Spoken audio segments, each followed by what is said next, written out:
Hello friends. Teaching education में आप सभी का स्वागत है। फ्रेंड्स, आज हम बात करने जा रहे हैं सीटेट जुलाई 2024 को जो 7 जुलाई को पेपर होने वाला है। दोस्तों, उसके लिए हमने प्रैक्टिस क्लास स्टार्ट की है। तो आज हम हिंदी की 15 नंबर जो पेडागोजी आती है उसकी बात करने जा रहे हैं। दोस्तों, प्रीवियस ईयर क्वेश्चन है। दोस्तों जैसा कि आप पहला क्वेश्चन देख पा रहे होंगे, मतलब 106 नंबर है। सभी बच्चे उन गतिविधियों द्वारा विप्रेरित होते हैं। आसान दोस्तों, जिनकी वयस्क योजना वयस्क द्वारा बनाई जाती है, जिनकी योजना बच्चों द्वारा बनाई जाती है, जो बच्चों के लिए अर्थपूर्ण होती है, जो अध्यापकों के लिए अर्थपूर्ण होती है। दोस्तों, एक कल जो मैंने क्लास कराई थी सेम क्वेश्चन आया था दोस्तों, सेम क्वेश्चन। तो दोस्तों, योजना वयस्क द्वारा नहीं भैया, बच्चों द्वारा नहीं, अध्यापकों के लिए अर्थपूर्ण कोई मतलब नहीं, जो बच्चों के लिए अर्थपूर्ण होती है। सेम क्वेश्चन दोस्तों, देखिए रिपीट क्वेश्चन मिल रहा है, रिपीट है। हालांकि अब इस समय नहीं हो रहा, लेकिन उस समय रिपीटेड क्वेश्चन आते थे, इसीलिए लोग बोलते थे भैया कल रात भर पढ़ लिए पास हो गया सीटेट। लेकिन अब ऐसा नहीं रह गया। 107 नंबर क्वेश्चन दोस्तों, प्राथमिक स्तर पर किसी गतिविधि या किसी खेल के लिए अनुदेशन दिया जाना चाहिए। ऑप्शन दोस्तों, बच्चों की घर की भाषा या मातृभाषा में, द्वितीय भाषा या अंग्रेजी भाषा में, विद्यालय की भाषा या राज्य की भाषा में, शिक्षक की भाषा या अनुदेशन के माध्यम में। तो दोस्तों, आप जैसा समझ पा रहे होंगे कि भैया मातृभाषा को बहुत इंपॉर्टेंट दिया गया है सीटेट में। तो यही हमारा ऑप्शन सही हो जाएगा, बाकी ऑप्शन देखने की कोई जरूरत नहीं। दोस्तों, 108 नंबर क्वेश्चन दोस्तों, निम्नलिखित कथनों के संदर्भ में कौन सा विकल्प सही नहीं है। निगेटिव पूछा दोस्तों। कविता, गीत एवं मंत्र वे तरीके हैं जिनसे बच्चे शब्द एवं वाक्य संरचना रटते हैं, उच्चारण का अभ्यास करते हैं, विषय वस्तु के माध्यम से व्याकरण सीखते हैं, शब्द संपदा बढ़ाते हैं। तो दोस्तों, इसमें नेगेटिव पूछा गया है कि कविता, गीत एवं मंत्र वे तरीके हैं जिनसे बच्चे शब्द एवं वाक्य संरचना रटते हैं। और दोस्तों, ऑप्शन उच्चारण का अभ्यास करते हैं, विषय वस्तु के माध्यम से व्याकरण सीख। तो दोस्तों, आप इसमें समझ पा रहे होंगे, जैसे कविता है, गीत है, मंत्र है, शब्द एवं वाक्य संरचना रटते हैं। रटना भी नेगेटिव है, लेकिन दोस्तों यहाँ पर ऑप्शन दूसरा होगा हमारा सही। आपको हम बता रहे हैं कैसे। आगे हम बढ़ते हैं। जैसे दूसरा ऑप्शन उच्चारण का अभ्यास करते हैं, ये तो सही है भैया, ये नहीं होगा। शब्द संपदा बढ़ाते हैं, ये भी सही है। विषय वस्तु के माध्यम से व्याकरण सीखते हैं। दोस्तों, इसमें कहीं व्याकरण की बात नहीं की गई गीत में, तो यही हमारा ऑप्शन सही हो जाएगा। शब्द एवं वाक्य संरचना रटते हैं, नहीं भैया, नहीं नहीं नहीं। क्योंकि दोस्तों, व्याकरण सीखते हैं ऐसा कुछ नहीं। कविता, गीत एवं मंत्र में व्याकरण कहाँ सीखा जाता है दोस्तों। इसमें कविता, गीत एवं मंत्र तो रटते हैं ना दोस्तों, मंत्र। आप ध्यान दीजिए, यहाँ रटने की बात है, मंत्र रट लेते हैं दोस्तों, इसलिए हमारा ऑप्शन सही है। मतलब नेगेटिव पूछा गया है, अगर पॉजिटिव पूछा जाता तो हो सकता था गलत हो जाता दोस्तों। नेगेटिव पूछा गया तो व्याकरण कुछ कहीं नहीं मिलता देखने में दोस्तों, कविता इसमें।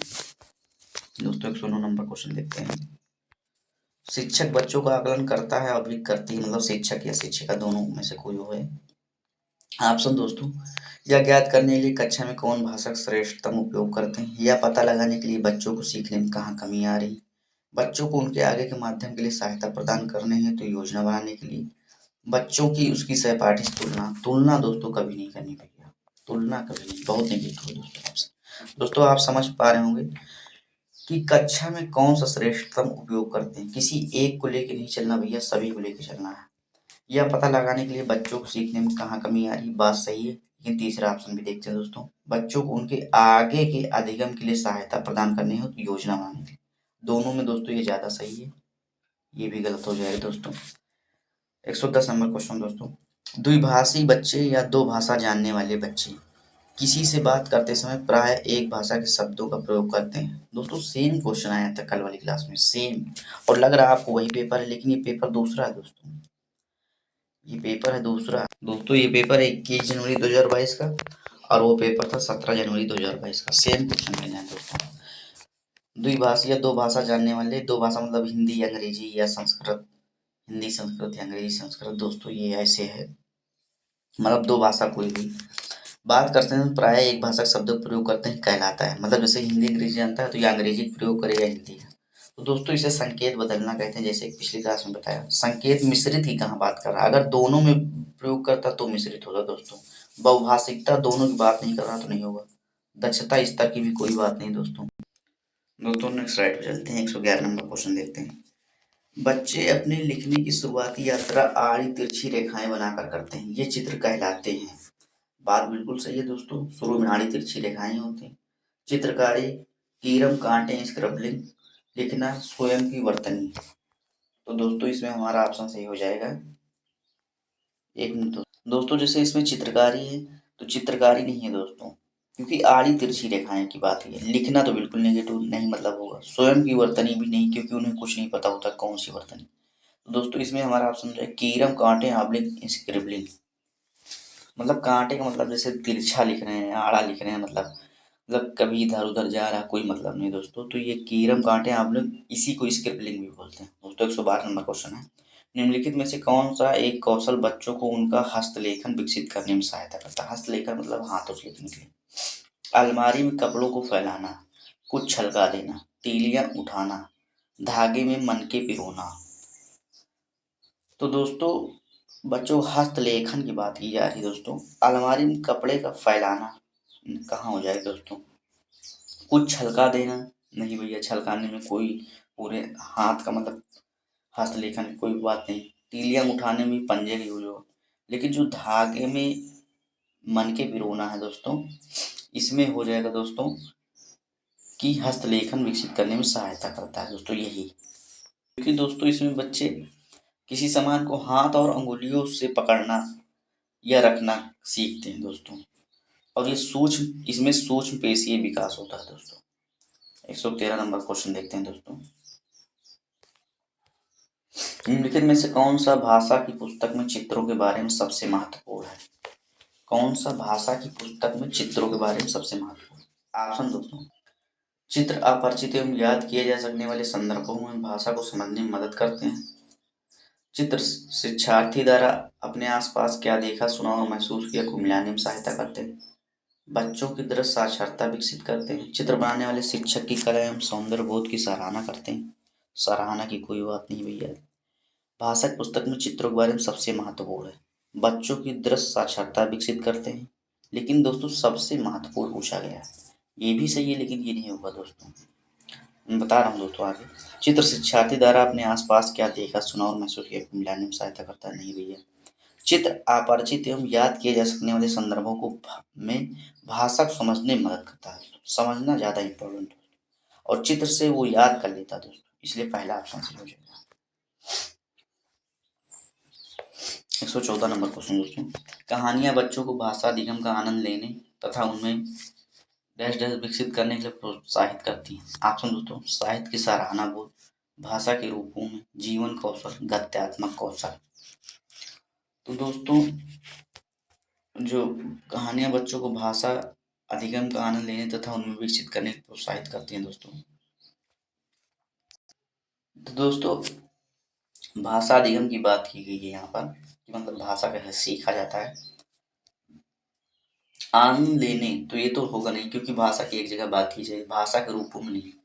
गत्यात्मक कौशल की तो कोई बात ही नहीं, क्योंकि गत्यात्मक कौशल में दोस्तों जैसे खेल वेल ये सब आता है, मतलब इसमें हाथ पैर का यूज। जीवन कौशल की भी कोई बात नहीं की है दोस्तों। पहला ऑप्शन हो जाएगा हमारा। साहित्य की सराहना बोध विकसित करने के लिए प्रोत्साहित करती है। 115 नंबर क्वेश्चन दोस्तों। बच्चों में भाषा जैविक रूप से उपस्थित होती है, वह भाषा बच्चों में ठीक उसी तरह से विकसित होती है जैसे कि अन्य जैविक कार्य। यह कथन किसने कहा है दोस्तों? BF Skinner, Noam Chomsky, Lev Vygotsky, Jean पियाजे तो होगा नहीं दोस्तों। जीन पियाजे संज्ञानात्मक विकास के जनक है दोस्तों। BF स्किनर भी नहीं होगा। लेव वाइगोत्स्की सामाजिक सांस्कृतिक विकास के जनक है। नॉम चॉम्स्की भाषा विकास के सिद्धांत के जनक दोस्तों। 116 नंबर क्वेश्चन, ये तो याद करने वाला क्वेश्चन है दोस्तों। प्रभावी रूप से व्याकरण पढ़ाने के बारे में निम्नलिखित में से कौन सा एक कथन सही नहीं है? दोस्तों निगेटिव पूछा गया है। वास्तविक संप्रेषण के रूप में प्रस्तुत करना, ये तो सही है दोस्तों। संदर्भों के अनुसार व्याकरण के प्रासंगिक नियम बताना। आगे बढ़ते दोस्तों। वास्तविक जीवन में संप्रेषण के समान अभ्यास करने की अवसर देना, नियमों को रट कर तथा अभ्यास करके व्याकरण सीखना। तो दोस्तों यही हो जाएगा हमारा सही ऑप्शन। नहीं पूछा गया है नेगेटिव, इसलिए क्योंकि जैसा कि आप लोग भी जानते होंगे नेगेटिव में रटना बहुत नेगेटिव है दोस्तों, यहाँ पर रटने की बात की गई है। 117 नंबर क्वेश्चन दोस्तों। निम्नलिखित में से किस पर साक्षरता अर्जित करने में कुशलता होनी चाहिए? ध्वनि विज्ञान संबंधी जागरूकता एवं प्रभावता, दृश्य शब्दावली एवं प्रतिमान पहचान, अर्थांकन करने एवं भाषक समझ, शुद्धता एवं ध्वनि विज्ञान संबंधी समझ। तो साक्षरता अर्जित करने में कुशलता होनी चाहिए। तो दोस्तों जैसे कि अर्जित करने के बाद ध्वनि विज्ञान संबंधी जागरूकता में अर्जित कहाँ होगी दोस्तों? दृश्य शब्दावली एवं प्रतिमान पहचान, ये भी नहीं होगा दोस्तों। अर्थांकन करने एवं भाषा की समझ, बिल्कुल सही दोस्तों। शुद्धता एवं ध्वनि विज्ञान की कोई बात नहीं की। साक्षरता अर्जित, अर्थांकन करने एवं भाषा समझ होगा तभी दोस्तों साक्षरता अर्जित हो। 118 नंबर क्वेश्चन देखते हैं, लास्ट स्लाइड है दोस्तों।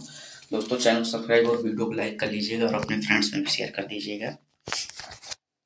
शिक्षा में भाषा विकास की प्रक्रिया को बढ़ावा देने के लिए तकनीक प्रौद्योगिकी का प्रयोग करना कहलाता है। शिक्षा में भाषा अधिगम की प्रक्रिया को बढ़ावा देने के लिए तकनीक प्रौद्योगिकी का प्रयोग करना कहलाता है दोस्तों। ऑप्शन है आईटी, आईसी, आईटीसी, सूचनात्मक प्रौद्योगिकी, संप्रेषण प्रौद्योगिकी।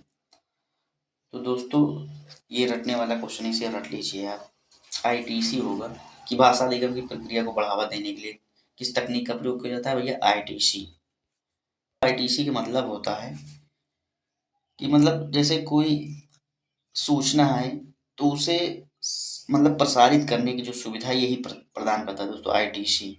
और दोस्तों ये इसके अंतर्गत आता है radio, television, computer, internet, mobile, ये सब आईटीसी के उदाहरण हैं दोस्तों। आईटीसी मतलब आप समझ पाए होंगे, भाषा अधिगम की प्रक्रिया को बढ़ावा देने के लिए मोबाइल, टीवी, लैपटॉप, ये सब आईटीसी के अंतर्गत आते हैं दोस्तों। तो ये सब नहीं है, प्रौद्योगिकी तो बिल्कुल निगेटिव है। 119 नंबर क्वेश्चन देखते हैं दोस्तों। विद्यार्थियों के अधिगम के आकलन के लिए उपयोग की जाने वाली स्कोरिंग, दोस्तों ये सेम क्वेश्चन आया था दोस्तों। सेम क्वेश्चन पिछली क्लास में दोस्तों मैंने बताया था, तो रूब्रिक्स हो जाएगा। 120 नंबर क्वेश्चन दोस्तों। व्याकरण अनुवाद विधि अधिक बल देती है शुद्धता पर, प्रवाह पर, उपयुक्तता पर, उच्चारण पर? दोस्तों शुद्धता पर अधिक बल देती है। थैंक यू दोस्तों, नेक्स्ट क्लास में मिलते हैं दोस्तों। आप सभी अपना ख्याल रखिएगा। Thank you.